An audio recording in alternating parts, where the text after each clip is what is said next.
not about Las Palmas, there in the center, the tourist-inundated capital city of Gran Canaria. It is about La Palma, singular, which is the remote island on the left, the western extremity of the Canaries. An airport has been grafted onto the side of the mountain, and so it attracts tourists like us, but not so many as to overwhelm its indigenous character.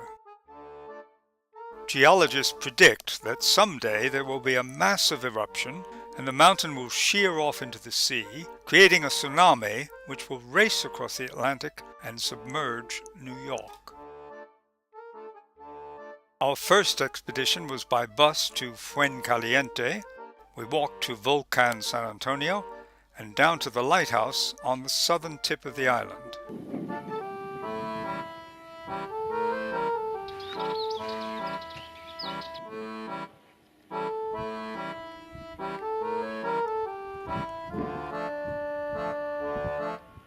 Pine trees have re-established in this crater, which erupted in 1949.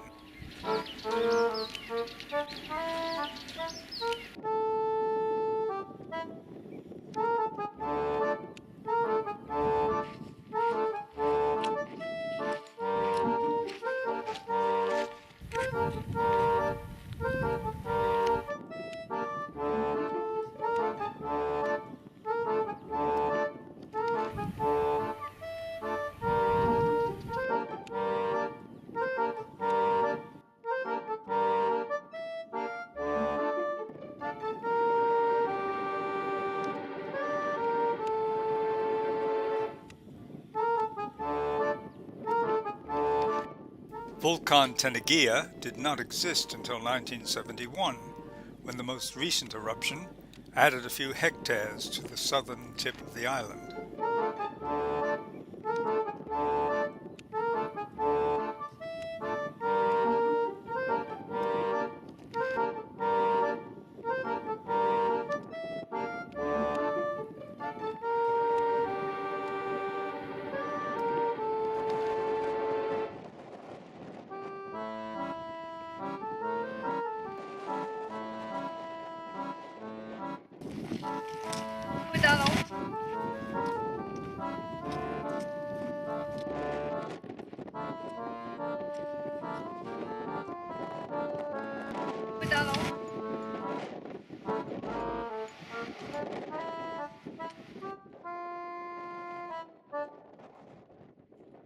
Salud, amor, dinner, so.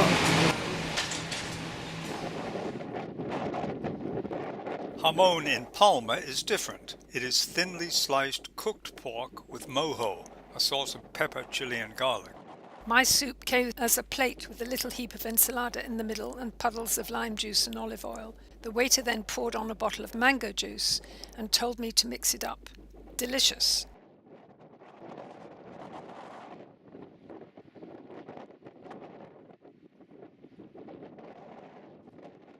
Sea salt is produced here.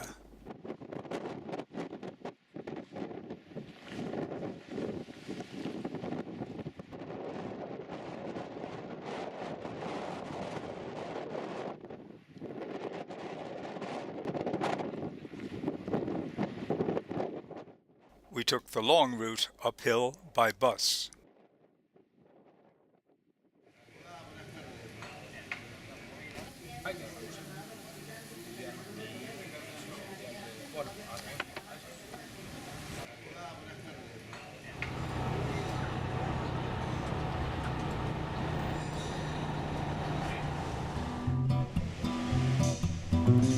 In the capital city, this famous Art Deco advert for Chilean nitrate, used to fertilize the banana crops, has been on this wall since 1929. Calle O'Daly is named for an Irishman who introduced the banana industry.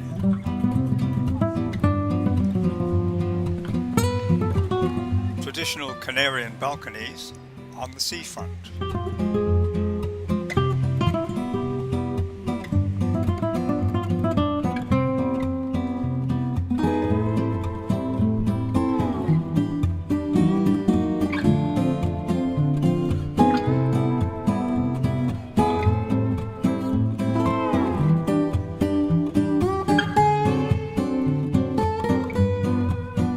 The island was once a big shipbuilding centre, and so it was often sacked, including by Sir Francis Drake.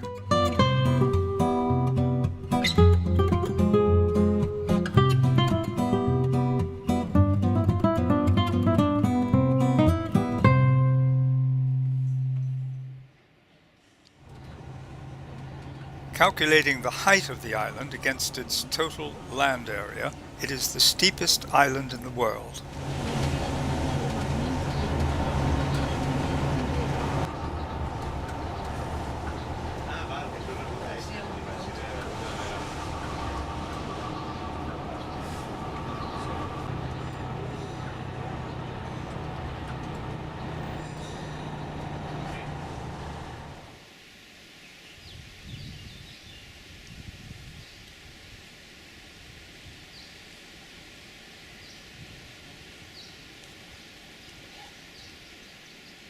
The Barranco de la Galga is a short hike through a typical laurel forest.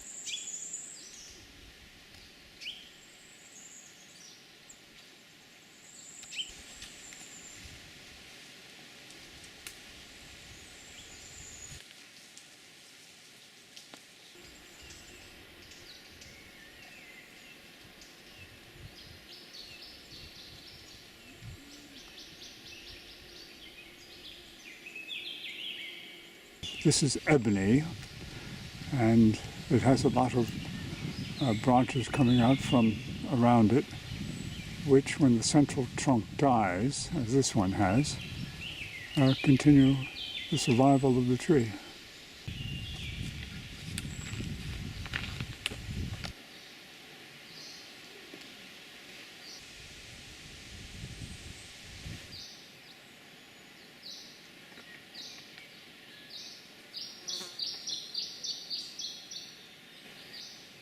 We carried a picnic lunch. Last night at the restaurant Henri Clay, we couldn't finish our entrecôte. Our hostess Carmen put it in a box, added tomatoes, an onion, 2 brown rolls, a sachet of olive oil, and a couple of bananas. No extra charge. Next day, we took the bus up to Los Sauces and a taxi to San Andrés.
Hola, chica.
We read that this walk was 6 kilometers, but even at our slow pace, the journey to Charco Azul took less than an hour. So we had a long, leisurely lunch.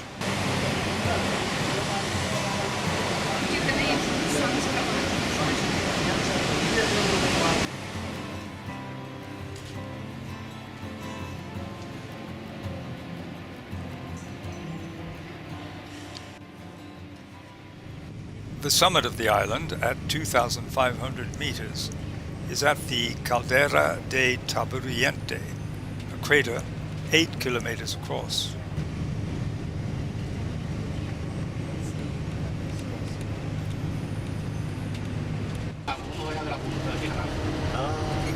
Había un control que estaba mandando a parar y los tíos me decían, no pare, siga.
Hola chica, ¿qué tal? Bien.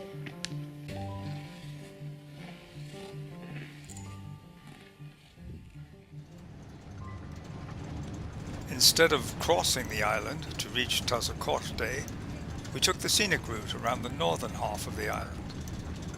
It's a flat fee of €1.70 for any bus journey. This one took 4 hours.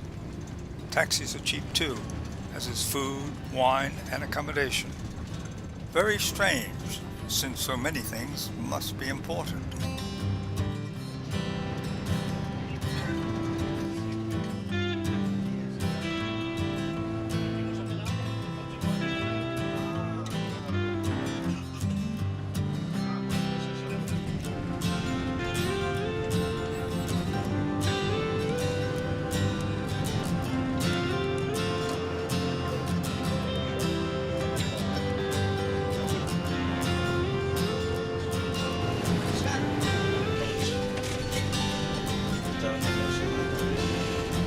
Changed to a smaller bus to reach isolated villages on minor roads.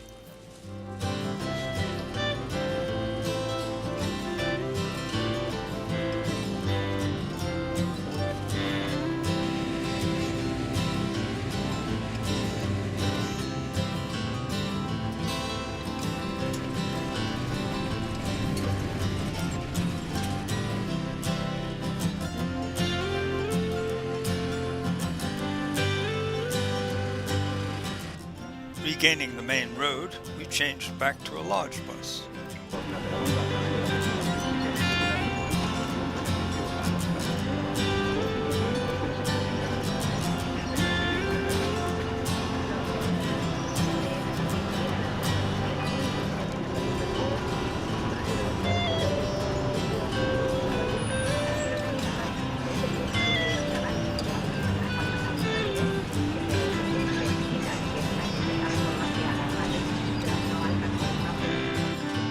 View from our modern 2-bedroom flat in the center of town, Cost, €49 per night.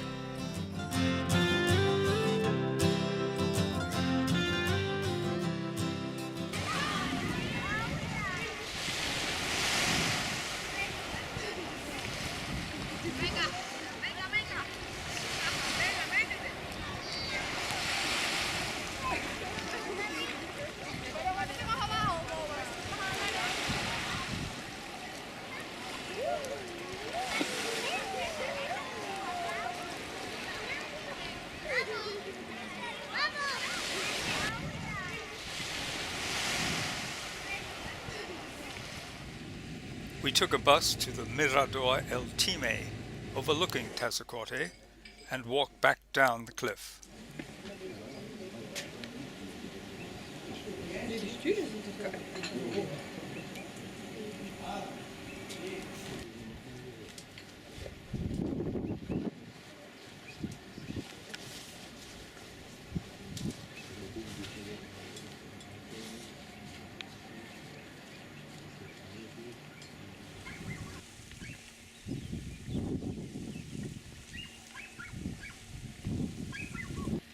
Each of these is a cluster of bell-like flowers.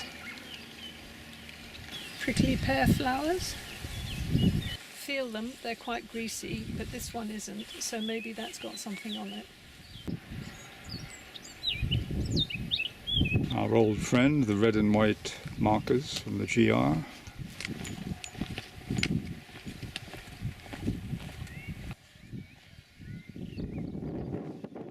Dripping latex.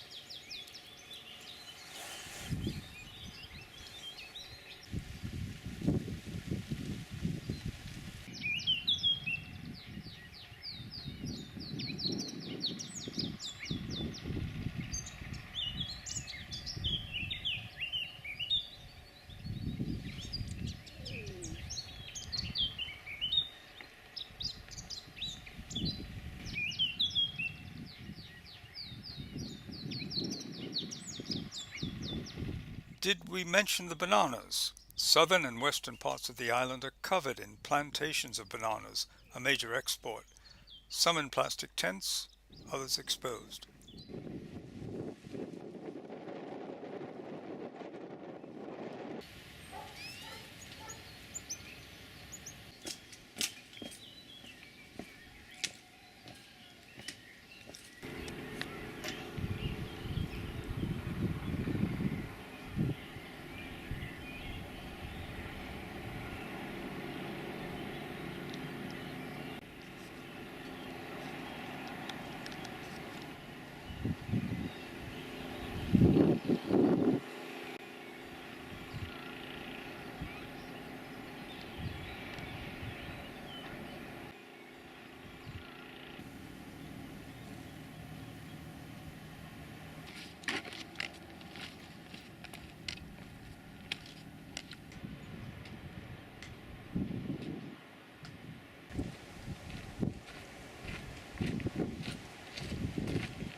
Runde lauter 2, 3 Restaurants und so, da essen kann ein Supermarkt, ein Shop, der gibt es da auch nicht in der Stadt, Marina und dann Osten.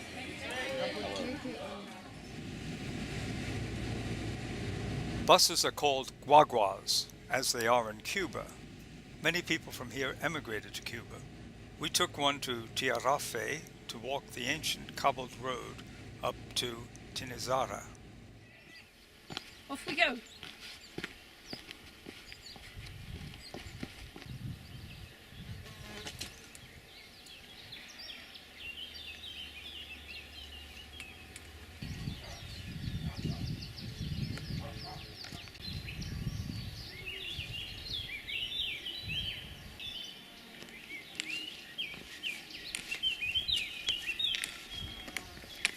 Now follow the road downhill.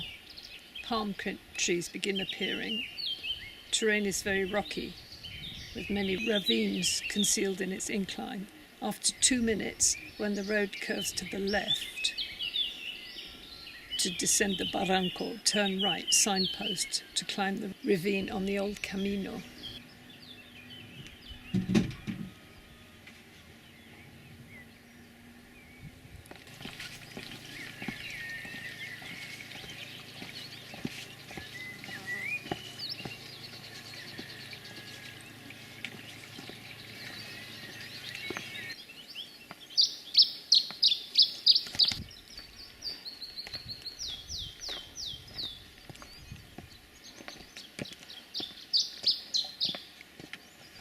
Lovely day.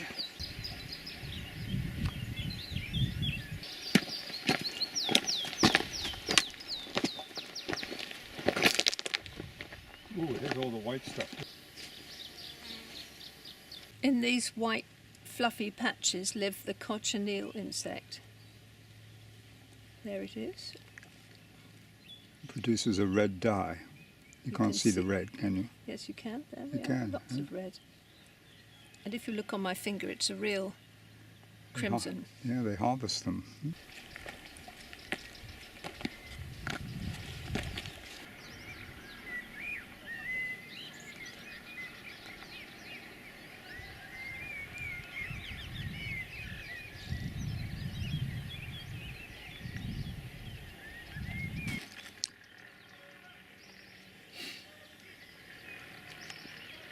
Congratulations to the sarnie maker. Have a taste. Bueno? Don't think it'll catch on at Pret-a-Manger, but pretty good. Perfect for here. A boost to our lunch, an avocado, which Judith found lying in the road. Absolutely delicious, although it'd be nice to have a little bit of balsamic vinegar. Perfecto.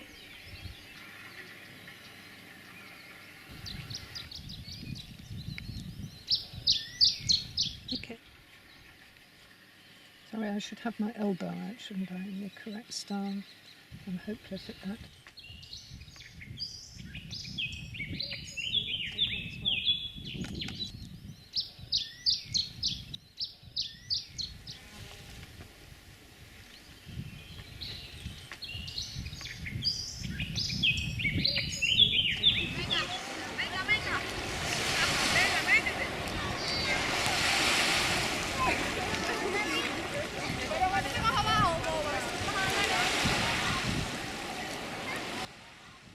Did we mention the wine? In a restaurant you can get a bottle of excellent flinty local white wine for 12 euros.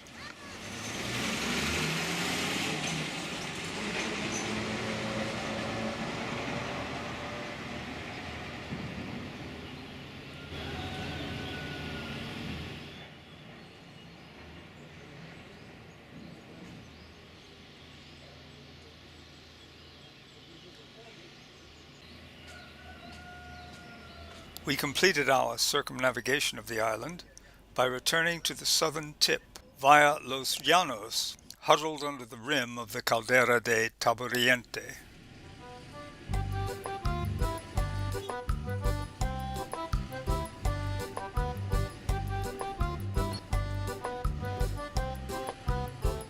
In Fuencaliente, we changed bus again to revisit that splendid restaurant at the Faro.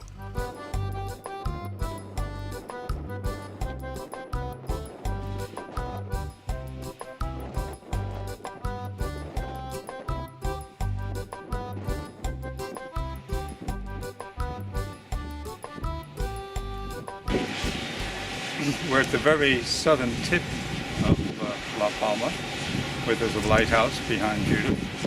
But the most intriguing feature here is the salt pan for drying out sea salt. And they export quite a lot of different varieties of different colors. And we're going to sample some with our lunch.